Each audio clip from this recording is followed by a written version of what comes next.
CBSE class 10th के history book से आज हम लोग पहला चैप्टर फिर से कर रहे हैं। इसकी ये 13वीं और आखिरी क्लास है। आज जिस टॉपिक को हम लोग करने जा रहे हैं, इस टॉपिक का नाम है नेशनलिज्म एंड इंपेरियलिज्म। सबसे पहले इन दोनों शब्दों के अर्थ को हम लोग समझेंगे। नेशनलिज्म का जो अर्थ है, इस अर्थ को हम लोग पहले भी जान चुके हैं। हिंदी में इसको राष्ट्रवाद कहते हैं। और राष्ट्रवाद का मतलब होता है, दो तरीके का मतलब होता है। पहला मतलब उन लोगों के लिए जो लोग आज़ाद नहीं हैं।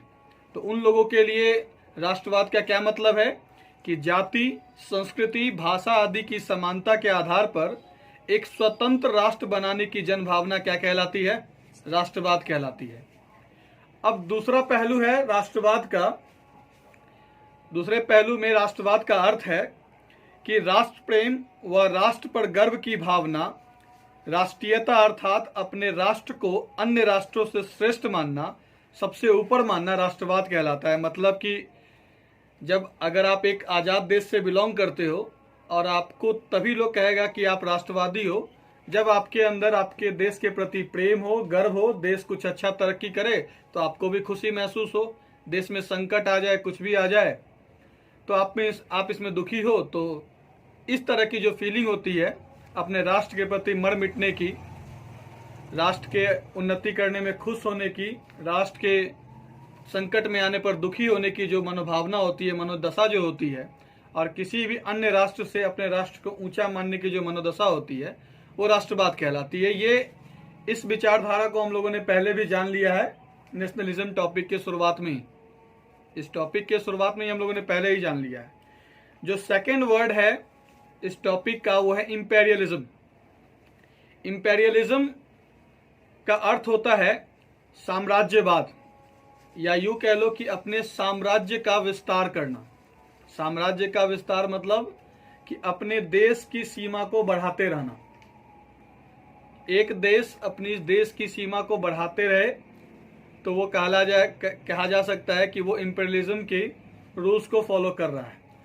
इंपेरियलिज्म का एक अर्थ और भी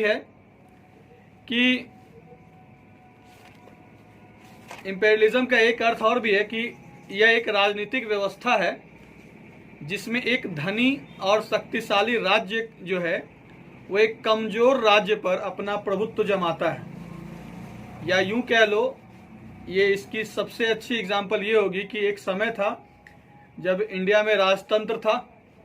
इंडिया क्या, यूरोप, कहीं भी जहाँ कहीं भी राजतंत्र था। तो जो भी देश पावरफुल है, जहाँ भी मोनार्कियल कॉन्स्टिट्यूशन है, चाहे जहाँ पर भी, तो ये लोग क्या करते थे कि अपनी उपनिवेश जो है, कॉलोनी जिसको हिंदी में कहते हैं, ये लोग जा करके उस देश के भूभाग पर क्या करते थे, अपनी कॉलोनी बसाया करते थे।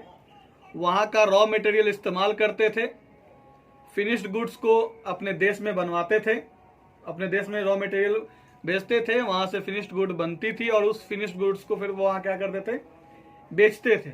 आई बात समझ में? और ना केवल व्यापार ही करते थे बल्कि वहाँ पर कॉलोनी वगैरह लगा करके वहाँ के राजा को अपने अधीन रखते थे, अपने अंडर में रखते थे, है ना। ये बोल के कि हम आपको सैन्य सुरक्षा देंगे, हर तरह की सुविधा जो है वो आपको मुहैया कराएंगे, लेकिन आपके यहाँ से हम रॉ मटेरियल ले जाएंगे। ठीक है। खैर, अभी जो हम लोग टॉपिक कर रहे हैं उसमें थोड़ा सा ट्रेड वर्ड का चर्चा, इसलिए मैंने कह दिया कि इंपेरियलिज्म में जो देश के लोग दूसरे कमजोर देश पर और अपने से कम धनी देश पर क्या करते हैं, अपना प्रभुत्व जमाते हैं, तो वो क्या कहलाती है, इंपेरियलिज्म कहलाती है। यूं मान के चलो कि यहाँ पर कोई राजा हैं, तो यहाँ के राजा हैं तो यहाँ की प्रजा की देखभाल कर रहे हैं, लेकिन कोई दूसरे देश का राजा आ जाए और यहाँ के राजा पर अपना प्रभुत्व जमाने लगे, यहाँ के राजा पर अपना प्रभुत्व जमाने लगे, अपना अधिकार जताने लगे, तो कहा जाएगा कि वो राजा क्या कर रहा है, इंपेरियलिज्म के सिद्धांतों को क्या कर रहा है, फॉलो कर रहा है। तो चलिए बाकी चीज़ों को हम लोग डिस्कस कर लेंगे। पहले लाइन बाय लाइन समझने की कोशिश करते हैं। नेशनलिज्म एंड इंपेरियलिज्म के टॉपिक में आपके सामने क्या दे रखा है। Bye the last quarter of the 19th century, nationalism no longer retained its idealistic liberal democratic sentiment of the first half of the century, but became a narrow creed with limited ends. 19वीं century के last आते आते तक, यानी कि 1875 के आसपास, 1875 से लेके 1900 के आसपास, तो 19वीं सेंचुरी के लास्ट क्वार्टर आते आते तक जो राष्ट्रवाद की जो भावना थी वो अपने आइडियलिस्टिक लिबरल डेमोक्रेटिक सेंटिमेंट्स की भावना से दूर होने लगी। मतलब राष्ट्रवाद की जो भावना थी 19वीं सेंचुरी के शुरुआत में, जिस तरीके की आइडियलिस्टिक लिबरल डेमोक्रेटिक सेंटिमेंट्स थी, ये क्या होने लगी, अब खत्म होने लगी, नो लॉन्गर रिटेन्ड। राष्ट्रवाद की जैसी भावना थी शुरुआत में वैसी नहीं रही। आइडियलिस्टिक लिबरल डेमोक्रेटिक सेंटिमेंट्स आपको मैंने पहले भी बता दिया है कि इसका हिंदी हो गया है वैसे आदर्शवादी, उदारवादी, जनतांत्रिक भावना। ठीक है, इसको आप ऐसे समझ लो कि जैसे कि 19वीं सेंचुरी के शुरुआत में लोग इकट्ठा होते थे, अपने देश की स्वतंत्रता की बात करते थे, लिबरलिस्ट होने की बात करते थे, आज़ाद होने की बात करते थे, एक सिद्धांत की बात करते थे, एक संविधान की बात करते थे। लेकिन आपने जाना कि 1848 के बाद ये विचारधारा चेंज होने लगी। अब नेशनलिज्म के मुद्दों को कौन उठा रहे थे, राजा महाराजा लोग उठा रहे थे। तो 19वीं सेंचुरी के अंत आते आते तक ये जो लिबरलिज्म की जो भावना, नेशनलिज्म की जो भावना थी वो अपने रूप में पहले जैसी नहीं बनी रही।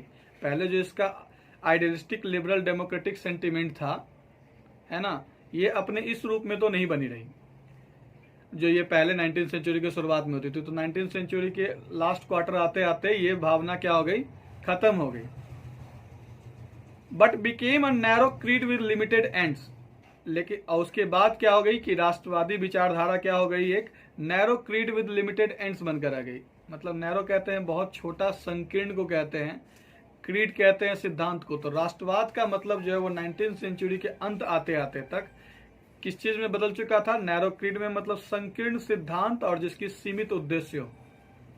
पहले जो है वो क्या होता था कि जो नेशनलिस्ट होते थे उनके सिद्धांत बड़े बड़े होते थे, लेकिन अब क्या हो गया 19वीं सेंचुरी के अंत आते आते तक इनकी जो उद्देश्य थी वो काफी सीमित हो गई। क्यों? क्योंकि अब इसमें मास शामिल नहीं है, अब इसमें राजा महाराजा शामिल है। नेशनलिस्ट की भावना को बढ़ाने के लिए, लोगों में नेशनलिस्ट सेंटिमेंट्स जगाने के लिए राजा के द्वारा जो है वो क्या किया जाने लगा, नेशनलिस्ट सेंटिमेंट्स को उभारा जाने लगा, ताकि अपनी उनकी पावर बढ़ाई जाए, अपनी टेरिटरी बढ़ाई जाए, अपने साम्राज्य का क्या किया जाए, विस्तार किया जाए। तो by the last quarter of the 19वीं century nationalism no longer retained its idealistic liberal democratic sentiment of the first half of the century but became a narrow creed with limited ends. तो 19वीं century के अंत आते तक अंतिम चौथाई वाले सालों में, यानी कि 1875 से लेकर 1900 के बीच में, नेशनलिज्म की जो भावना थी, राष्ट्रवाद की जो भावना थी, वो अपने पुराने आदर्शवादी, उदारवादी, जनतांत्रिक भावना के रूप में नहीं बनी रही ज्यादा देर तक, जैसा कि ये 19वीं सेंचुरी के शुरुआत में हुआ करती थी। बल्कि नेशनलिज्म की जो भावना थी वो अब एक narrow creed with limited ends बनकर रह चुकी थी। संकीर्ण सिद्धांत की सीमित उद्देश्यों के साथ वाली भावना जो है वो बनकर रह चुकी थी। थोड़ा ज्यादा हिंदी हो गया इसलिए मैंने आपको एक्सप्लेन करके बता दिया है कि पहले नेशनलिस्ट सेंटिमेंट्स क्या था, देश को आजाद कराओ, मोनार्की से आजादी दिलाओ, लेकिन बाद में क्या हुआ कि मोनार्की ही रह गई और देश तो स्वतंत्र हो ही गया था। और राजा महाराजा जो है वो नेशनलिस्ट सेंटिमेंट्स को क्या करने लगे थे, उभारने लगे थे, ताकि उनकी सत्ता बनी रहे, उनका अपना वर्चस्व बना रहे और वो क्या कर सके, दूसरों पर हुकूमत भी कर सके, ठीक है, अपनी टेरिटरी भी बढ़ा सके। During this period nationalist groups became increasingly intolerant of each other and ever ready to go to war. इन दिनों के दौरान, लास्ट 19वीं सेंचुरी में, इन दिनों के दौरान जो ये जो नेशनलिस्ट ग्रुप्स हुआ करते थे, ये जो राष्ट्रवादी ग्रुप हुआ करते थे, इनमें जो है वो इंटॉलरेंस की भावना ज्यादा बढ़ने लगी। इंटॉलरेंस का मतलब होता है कि आप किसी की बातों, आप अगर आपकी बात से कोई सहमत नहीं है तो आप उसकी बात से सहमत नहीं हो। बात समझ में रहे? तो इस पीरियड के दौरान नेशनलिस्ट ग्रुप जो थे, इनकी संख्या में जो है वो इंटॉलरेंस की भावना जो है वो बढ़ रही थी, है ना। और ये हमेशा तैयार रहते थे एक दूसरे से युद्ध करने के लिए।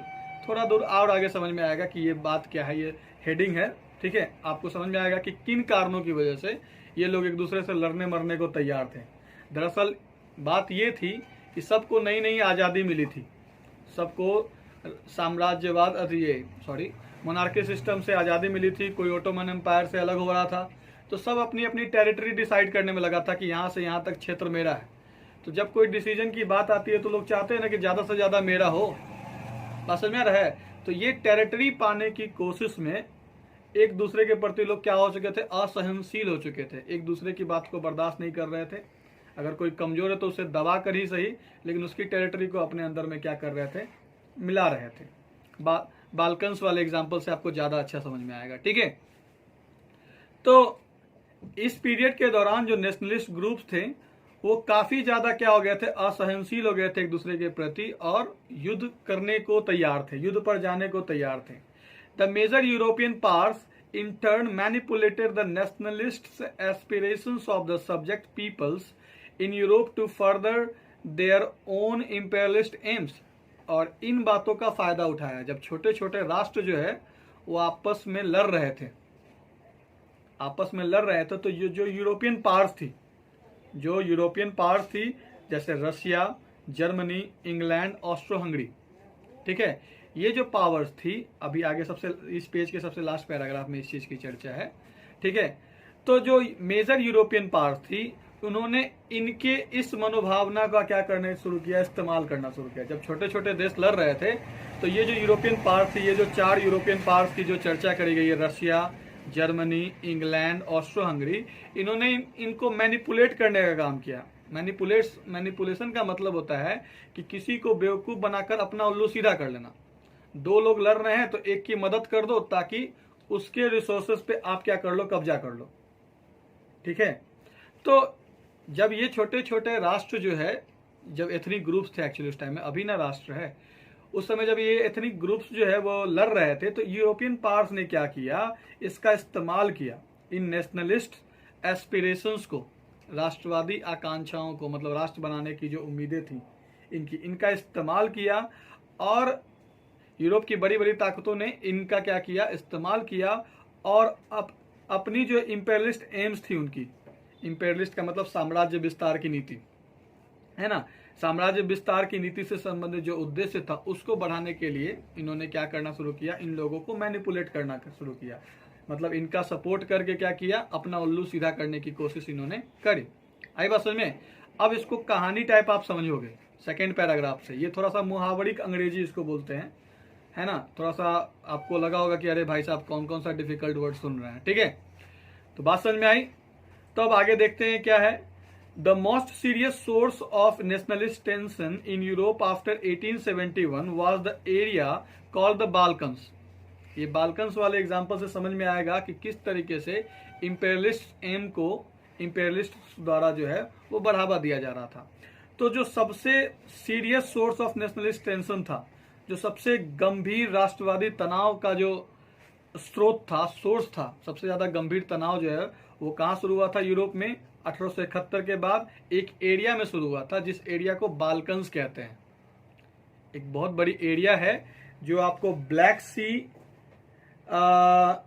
एड्रियाटिक सी और मेडिटेरेनियन सी, इसके पास जो है वो ये जगह है, ये आप देख लो, ठीक है, हाँ ये देख लो ऐसे, है ना।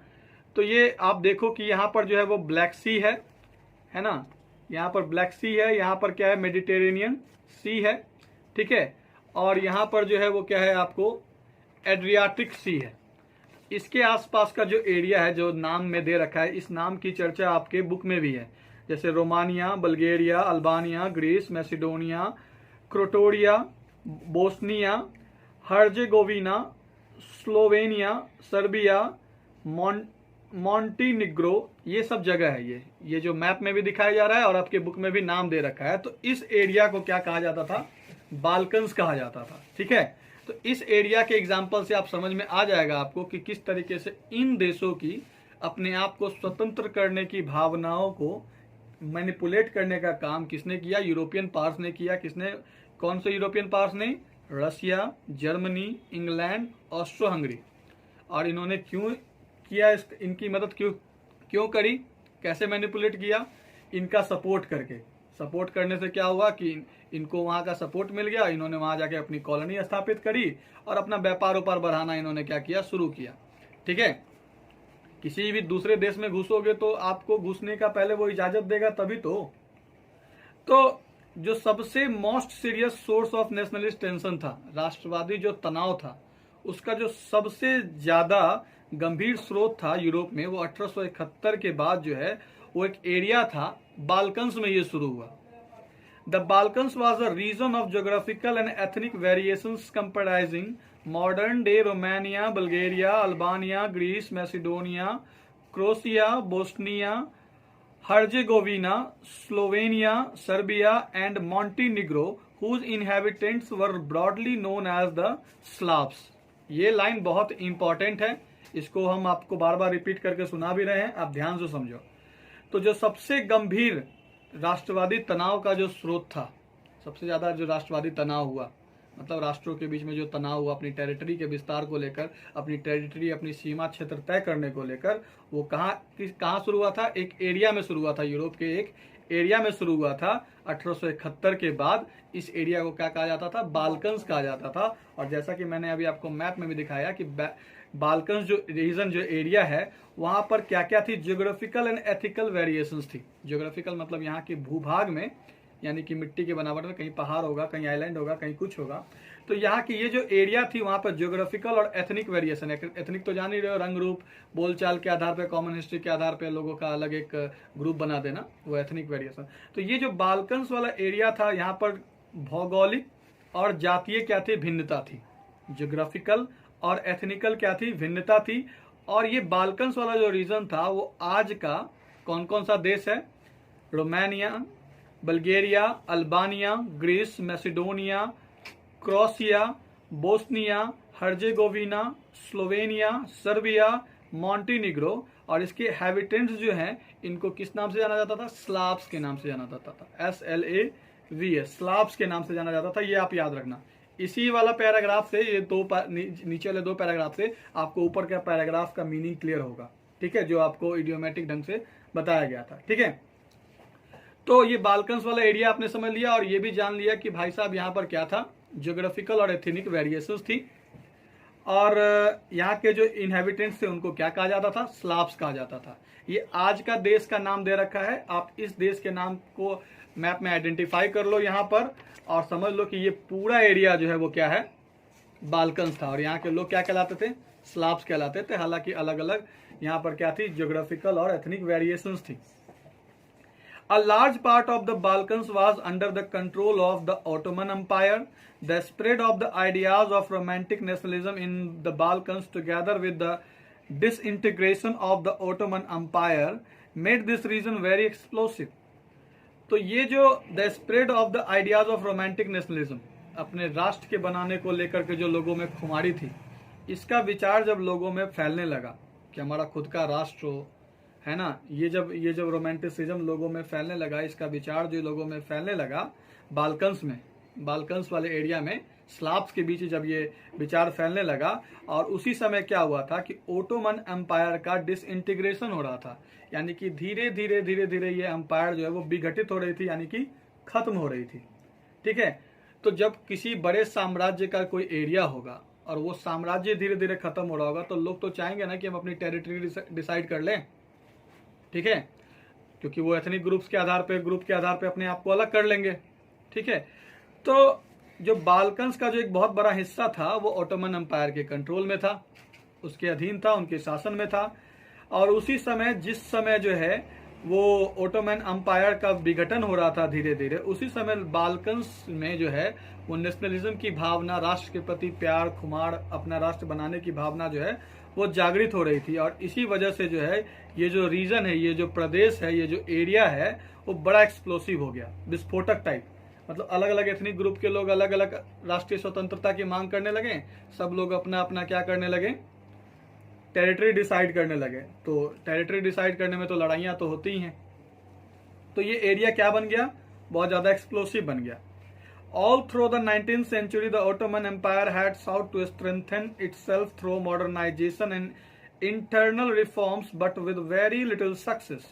पूरे 19th century तक ओटोमन अंपायर ये चाहते थे, ओटोमन अंपायर के शासक लोग ये चाहते थे कि मॉडर्नाइजेशन के थ्रू हो, इंटरनल अंदर में कुछ सुधार उधार करके हो, लेकिन ओटोमन अंपायर का साम्राज्य बना रहे, ये धीरे धीरे क्या होता जाए, मजबूत होता जाए। लेकिन ऐसा हुआ नहीं।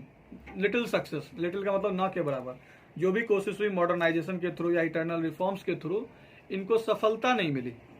इनको क्या नहीं मिली, सफलता नहीं मिली। और फिर क्या हुआ, आखिरकार इनका विघटन हो गया, डिसइंटीग्रेशन हो गया, ओटोमन एम्पायर का क्या हो गया, खत्म हो गया।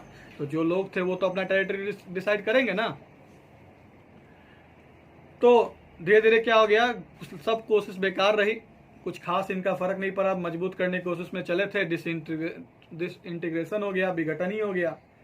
One by one, its European subject nationalities broke away from its control and declared independence। तो जब साम्राज्य कमजोर पड़ जाएगा तो यहाँ के एक एक सब्जेक्ट बोले तो प्रजा, ठीक है, जैसे मान के चलो कि केंद्र सरकार वहाँ की, यहाँ के राजा है, तो बिहार, उत्तर प्रदेश, ये सब प्रजा हो गई, ठीक है, मतलब प्रजा में बटा हुआ था, सब्जेक्ट में बटा हुआ था। तो एक एक करके ये जो यूरोपियन सब्जेक्ट नेशनैलिटीज थी वो एक एक करके इस कंट्रोल से अपने आप को अलग करने लगी और अपने आप को आज़ाद बताने लगी, अपने आप को आज़ाद घोषित करना इन्होंने शुरू किया। The Balkan peoples based their claims for independence और political rights on nationality and use history to prove that they had once been independent but had subsequently been subjugated by foreign powers. तो इन लोगों ने जो अपने, जैसे जैसे ये अलग हो रहे थे, अपने आप को स्वतंत्र घोषित कर रहे थे, तो उन्होंने मुद्दा ये बनाया कि भाई साहब ऐसा एक समय था, बाल्कन्स लोगों ने कहना शुरू किया अलग होने के रीजन के बारे में, कि भाई साहब हमें क्या चाहिए, हमारी आज़ादी चाहिए, हमारा पॉलिटिकल राइट्स चाहिए, कानूनी अधिकार चाहिए, राजनीतिक अधिकार चाहिए। इन्होंने अपने इंडिपेंडेंस और पॉलिटिकल क्लेम्स को इस आधार पर प्रूव किया। उन्होंने कहा कि हमारा जो है वो नेशनैलिटी और हिस्ट्री एक कॉमन हिस्ट्री है, और एक समय था जब हमारा ये, हम लोग आज़ाद हुआ करते थे, लेकिन धीरे धीरे क्या हुआ कि हमें फॉरेन पावर्स के द्वारा क्या कर लिया गया, अपने अधीन में कर लिया गया। अब फॉरेन पावर्स के हम अधीन नहीं रहना चाहते, है ना, क्योंकि जब ये बात बोल रहे थे कि हम फॉरेन पावर्स के अधीन नहीं रहना चाहते थे, तो फॉरेन पावर्स या ओटोमन एम्पायर ही इनको अपने साथ जबरदस्ती मिलाने में तो सक्षम था नहीं, क्योंकि ये खुद ही विघटित हो रहा था। तो नतीजा क्या हुआ, इन्होंने ये बताया कि हम एक समय था जब हम आज़ाद थे, हमें हमारा पॉलिटिकल राइट चाहिए, हमें हमारा इंडिपेंडेंस चाहिए, एक समय था जब हम आज़ाद थे। और ये कह के उन्होंने अपने आप को क्या कर लिया, आज़ाद कर लिया। ये कह के उन्होंने क्या किया, अपने आप को आज़ाद कर लिया। आज़ाद तो कर लिया, लेकिन टेरिटरी डिसाइड करेंगे ना, तो उसी पर लड़ाई हुई, और उसी लड़ाई का फायदा उठाने का काम कौन करने लगा, यूरोपियन पावर्स करने लगा, जो शुरुआत के पैराग्राफ में दे रखा है। Hence the rebellious nationalities in the Balkans thought of their struggles as attempt to win back their long lost independence। और इस तरीके से जो विद्रोही लोग थे, विद्रोही नेशनैलिटीज के जो लोग थे, अलग अलग राष्ट्र के लोग, जिसको अभी आप रोमानिया, है ना, बुल्गारिया, ये सब के नाम से आप जान रहे हो, ठीक है। तो ये जो अलग अलग नेशनैलिटीज के एथनिक ग्रुप्स के आधार पर, उस समय तो एथनिक ग्रुप्स ही था ना, अब ना नाम पड़ गया है। तो ये जो रिबेलियस नेशनलिस्ट थे, रिबेलियस इसलिए बोला गया क्योंकि ये लोग ओटोमन एम्पायर से अलग हो रहे थे, तो ओटोमन एम्पायर के लिए ये लोग रिबेलियस थे, विरोधी थे, ठीक है, विद्रोही थे, ठीक है। तो इस तरीके से जो विद्रोही राष्ट्रीय समूह के जो थे बाल्कन्स में, बाल्कन्स वाले एरिया में जो विद्रोही राष्ट्रीय समूह थी, उन्होंने सोचा कि भाई साहब यही सही समय है कि लड़ाई लड़ी जाए, अपनी लंबी खोई हुई जो हमारी इंडिपेंडेंस है, हमारी जो आज़ादी बड़े लंबे समय से खो गई थी, पुनः आज़ादी को पाने का ये अच्छा मौका है। ओटोमन एम्पायर इतना मजबूत नहीं है कि हमारे पर अधीन कर लेगा, हमें फिर से अपने कब्जे में कर लेगा, यही समय है। आई बात समझ में? अब आगे देखो, as the different Slavic nationalities struggle to define their identity and independence, the Balkans area became an area of intense conflict. तो जैसे जैसे जो डिफरेंट स्लाविक नेशनैलिटीज के जो लोग थे एथनिक ग्रुप्स के आधार पर, तो जैसे जैसे जो अलग अलग स्लाविक नेशनैलिटीज के लोग स्ट्रगल करने लगे आपस में, बाल्कन्स लोग अपने आप में क्या करने लगे, बाल्कन्स एरिया के स्लाविक्स लोग अपने आप नेशनैलिटीज को लेकर स्ट्रगल करने लगे और अपनी आइडेंटिटी और इंडिपेंडेंस के लिए लड़ाई लड़ने लगे, वैसे वैसे ये बाल्कन एरिया जो है वो इंटेंस कॉन्फ्लिक्ट एकदम गहराता गया। यहाँ पे युद्ध का माहौल, यहाँ पे लड़ाई झगड़े का माहौल और ज्यादा गहराता गया, ऑब्वियसली गहराएगा। The Balkan states were fiercely jealous of each other and each hoped to gain more territory at the expense of the other. तो बाल्कन स्टेट्स जो थे बाल्कन स्टेट्स जो थे ये लोग एक दूसरे से बहुत ही ज़्यादा जलते थे और चाहते थे कि ज़्यादा से ज़्यादा टेरिटरी इनके कब्जे में आ जाए। इतनी ग्रुप के आधार पर जिन्होंने अपने आप को नेशनैलिटीज़ में बांट रखा था, तो ये चाहते थे कि एक दूसरे का जो स्टेट है, स्टेट की जो सीमाएं हैं, टेरिटरी, ये ज़्यादा से ज़्यादा इनके कब्जे में आ सके, ताकि जो है ताकि अपना ज़्यादा से ज़्यादा एरिया एक्वायर कर सकें।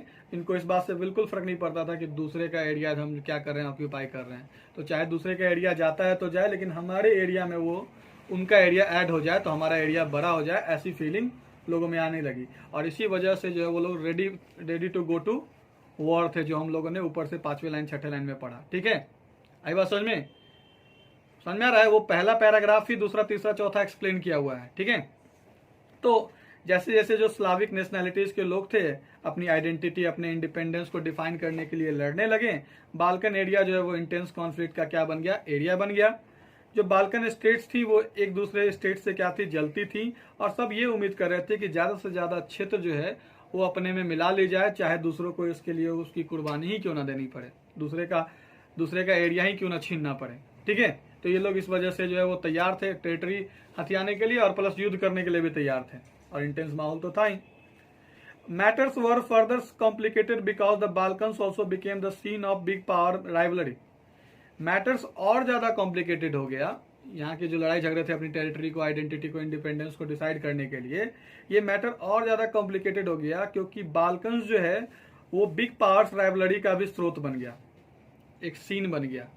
मतलब यहाँ पर जो बिग पावर्स जो है, जो अभी समझ लो आगे है, रसिया, जर्मनी, इंग्लैंड, ऑस्ट्रो हंगरी, यहाँ के लोग जो हैं इन्होंने क्या करना शुरू किया, इंपेरियलिज्म लागू करना शुरू किया। यहाँ पर आए, उपनिवेश लगाया उन्होंने, बोला ठीक है भाई, मान के चलो रोमानिया को बोल दिया ठीक है बल्गेरिया से लड़ो, हम तुम्हारे साथ हैं।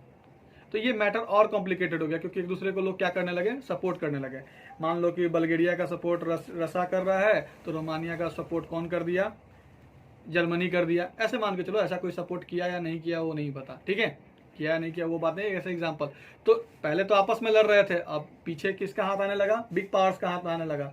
तो एक तरफ ये छोटे छोटे टेरिटरी वाले लोग लड़ रहे थे, दूसरी तरफ ये मैटर और कॉम्प्लिकेटेड तब हो गया जब यूरोपियन पावर्स जो है वो इसमें एंट्री लेना शुरू किया और आपसी प्रतिद्वंदिता को इन्होंने उजागर करना शुरू किया। तो matters were further complicated because the Balkans also became the scene of big power rivalry।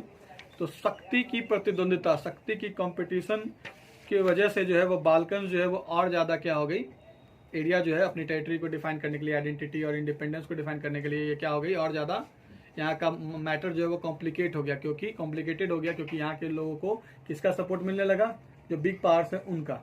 आई बात समझ में? These rivalries were very evident in the way the Balkan problem unfolded। और जैसे जैसे ये बाल्कन की जो समस्या है वो खुलती गई, किताब के पन्ने बाल्कन से संबंधित टेरिटरी को डिफाइन, आइडेंटिटी और इंडिपेंडेंस को डिफाइन करने के संबंध में जो जैसे जैसे इसके पन्ने खुलते गए, इन लोगों की राइवलरी जो है वो सामने आने लगी। ठीक है, कोई भी दूसरा देश आपको मदद क्यों करेगा, उसका कुछ तो इंटरेस्ट होगा। तो जैसे जैसे युद्ध बढ़ने लगा, जैसे जैसे चीज़ें सामने आने लगी, वैसे वैसे पता चलने लगा अच्छा ये बिग पावर्स जो हैं इन्होंने जानबूझकर मदद किया है ताकि अपना ये ट्रेड वगैरह जो है वो यहाँ पर क्या कर सके, आराम से कर सकें। Each power Russia, Germany, England, Austro Hungary was keen on countering the hold of other powers over the Balkans and extending its own control over the area. जो भी पावर थी, इच पावर, 4 पावर के बारे में बताया गया, रसिया, Germany, England, Austro Hungary, ये सब इच्छुक थे कि जो इनका जो पावर्स है वो एक दूसरे पे बाल्कन्स वाले पर क्या करा रहे, पावर जो इनका बना रहे। ये लोग इच्छुक थे कि बाल्कन्स वाले एरिया पर इनका पावर बना रहे ताकि जो है इनका खुद का कंट्रोल जो है वो इस एरिया पर रहे। मान के चलो अगर कोई इंपेरियलिस्ट जो है वो आपके देश को मदद करता है ना, तो मदद करता है, आप अपनी एरिया अपने देश में मिला भी लोगे, लेकिन राज तो उसी का चलेगा जिसने आपकी मदद करी है, क्योंकि वो तो आपसे ज़्यादा ताकतवर था। तो इन लोगों ने क्या करी, रसिया, जर्मनी, इंग्लैंड, ऑस्ट्रो हंगरी ने इन्होंने क्या करी, इन लोगों की क्या करी, मदद करनी शुरू करी। ये पर्पज से कि जिस देश की वो मदद कर रहे हैं उसका एरिया ज़्यादा से ज़्यादा बढ़े और इससे उनको क्या फ़ायदा मिलेगा, ट्रेड में फ़ायदा मिलेगा, अपनी कॉलोनीज लगाने में फ़ायदा मिलेगा। ठीक है, तो ये लोग जो हैं वो कीन थे, काफ़ी ज़्यादा उत्सुक थे अपना पावर जो है वो बाल्कन्स पे बनाए रखने के लिए। समझ रहे हो, यही इंपेरियलिज्म है। बाल्कन्स जो एरिया जो है वो ऑलरेडी नेशनलिस्ट हो चुका था और ये इंपेरियलिस्ट जो ज़्यादा ताकतवर राजा है यहाँ के, है ना, जैसे रशिया, जर्मनी, इंग्लैंड की जो ज़्यादा ताकतवर पावरफुल सत्ता थी वो उनको क्या करने लगी, मदद करने लगी अपने अपने इंपेरियलिस्ट एम्स को पूरा करने के लिए। आई बात समझ में। तो this led to a series of wars in the region and finally the First World War. और इसके वजह से पहले ये लोग आपस में लड़ रहे थे, फिर बिग पावर्स एंट्री ले लिया, और फिर बिग पावर्स की एंट्री लेने की वजह से क्रमिक क्या हुआ, सीरीज मतलब एक के बाद एक जो है वो क्या होना शुरू हुआ, झगड़े शुरू होने में, झगड़े नहीं, वॉर शुरू होना, आंदोलन, ये वॉर नहीं, आक्रमण टाइप शुरू होने लगा। और इसी की वजह से जो है फाइनली वर्ल्ड वॉर हुआ। इसी की वजह से जो है फाइनली क्या हुआ, वर्ल्ड वॉर हो गया। मतलब देश में जो है लोग आपस में क्या करने लगे, एक देश दूसरे देश से क्या करने लगा, लड़ने लगा। बस क्यों, तो पावर्स बनाए रखने के लिए, टेरिटरी पर कब्जा करने के लिए, अपनी कॉलोनी का जो अस्तित्व है उसको बनाए रखने के लिए। Nationalism allied with imperialism led Europe to disaster in 1914। और जब नेशनलिज्म जो है वो इंपेरियलिज्म के साथ जुड़ गई, मतलब एक राष्ट्र के लोग इंपेरियलिज्म के साथ जब जुड़ जाते हैं, मतलब दूसरे राष्ट्र के बड़े पावरफुल और धनी जो राजा के साथ जुड़ गए, उनका सपोर्ट इनको मिल गया, तो इससे क्या हुआ, यूरोप जो है वो विनाश की ओर चल पड़ा। 1914 में, 1940 में ही वर्ल्ड वॉर की शुरुआत हुई थी, ठीक है, 1914 में शुरुआत हुई थी, 1919 तक खत्म हुआ था, ठीक है, 14 से लेकर 19 तक वर्ल्ड वॉर फर्स्ट चला था। तो जब नेशनलिज्म जो है वो इंपेरियलिज्म से मिल गई, तो ये इसकी वजह से जो है वो यूरोप किस तरफ चल पड़ा, डिजास्टर की तरफ चल पड़ा, विनाश की तरफ चल पड़ा 1914 में। But meanwhile, many countries in the world which had been colonized by the European powers in the 19th century began to oppose imperial domination. लेकिन इसी बीच क्या हुआ कि बहुत सारी कंट्रीज, उसमें इंडिया भी शामिल है, ठीक है, इसमें नहीं दे रखा है, लेकिन उसी बीच में क्या हुआ, बहुत सारी कंट्रीज, दुनिया में बहुत सारी कंट्रीज जो है जहाँ पर कॉलोनिज्म था, जहाँ पर जो है यूरोपियन कॉलोनीज, यूरोपियन पावर्स वाले जो लोग हैं, यानी कि Russia, Germany, England, Austro Hungary के ये लोग जाकर के क्या करते थे, कॉलोनी बसाते थे। तो इसी बीच में क्या हुआ, जब ये युद्ध चल रहा था, नेशनलिज्म इंपेरियलिज्म के साथ मिलकर एक दूसरे से लड़ जो लोग रहे थे, समझने की कोशिश करना, तभी क्या हुआ, इसी बीच में लोगों में क्या भावना जाग पड़ी कि भाई साहब कि ये जो यूरोपियन पावर्स के द्वारा जो कॉलोनाइज्ड किया गया है, कॉलोनी लगाया गया है हमारे देश में, ये क्या है, सही नहीं है। और इन लोगों ने क्या किया कि इंपेरियल डोमिनेशन का, है ना, इंपेरियल डोमिनेशन का, साम्राज्यवादी जो डोमिनेशन था, प्रभाव था, इसका इन्होंने विरोध करना शुरू किया कि नहीं भाई, हमें आपकी कॉलोनी नहीं चाहिए। पहले इन्होंने कहा कि ठीक है, हम आपके यहाँ कॉलोनी लगाएंगे, रॉ मटेरियल लेंगे, ऐसे वैसे, और बाद में क्या करने लगे कि हम आपको अगर सुरक्षा चाहिए तो हम अपने सैनिक देंगे, है ना, उतना डिटेल में नहीं जाते हैं। तो इस तरीके से उन्होंने धीरे धीरे कब्जा करना शुरू किया। और जब ये आपस में लोग जब टेरिटरी डिसाइड करने के लिए लड़ रहे थे, तो इनको सपोर्ट कर देते थे ये लोग, बात समझ में आया।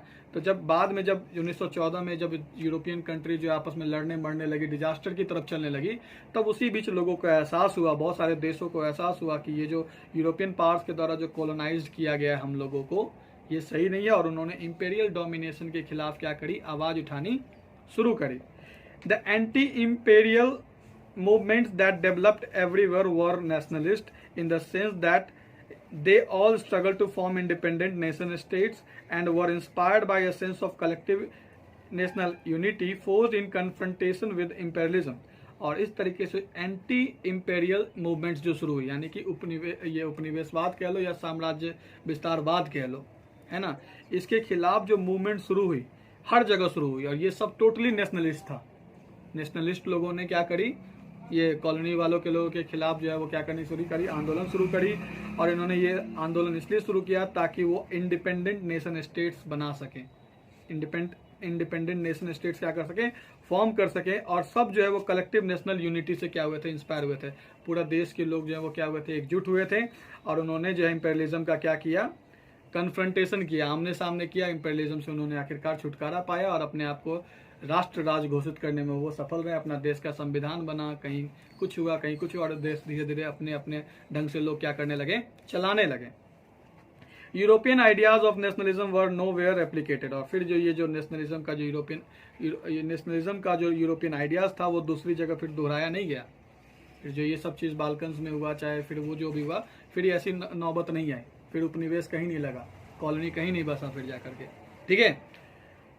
For people everywhere developed their own specific variety of nationalism। और लोगों की बात करें तो हर जगह के लोगों ने मिलकर अपनी अपनी नेशनलिटी क्या करी, डेवलप करी। अलग अलग नेशनलिटीज जो है वो क्या करी, डेवलप करी। मान लो रोमानिया के लोगों ने अपना किया, सर्बिया के लोग, बल्गेरिया के लोगों ने अपना किया, ठीक है।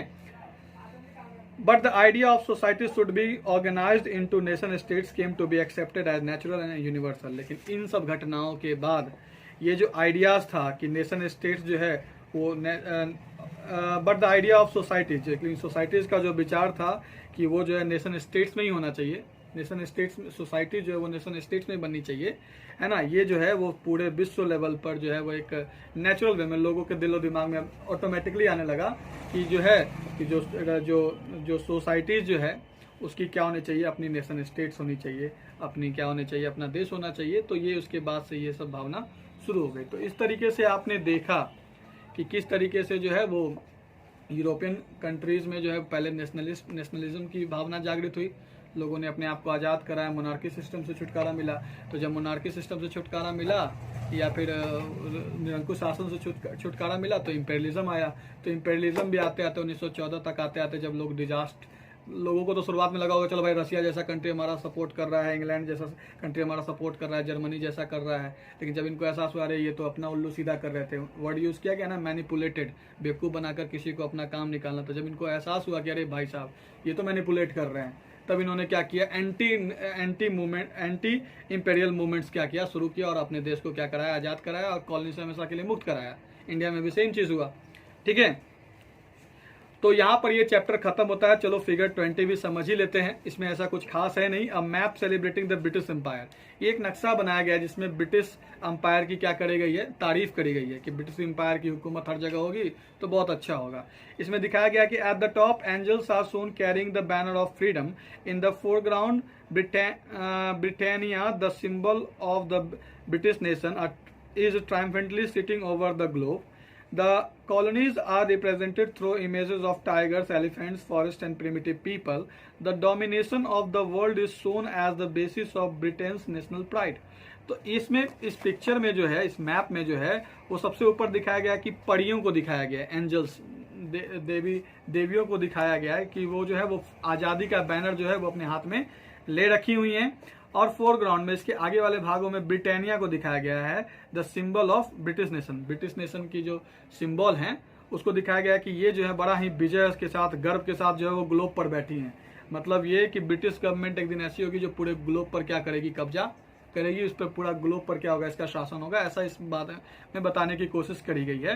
द कॉलोनीज आर, और इनकी जो कॉलोनीज है, ब्रिटिश कॉलोनी जो है उनको दिखाया गया है सिंबल्स के माध्यम से, पिक्चर्स के माध्यम से, इमेजेस के माध्यम से, टाइगर्स, एलिफेंट्स, फॉरेस्ट और प्रिमिटिव प्राचीन लोगों के माध्यम से दिखाया गया है कि इनकी ये क्या है, कॉलोनीज है। The domination of the world is shown as the basis of Britain national pride, और ब्रिटेन का गर्व बताया गया है।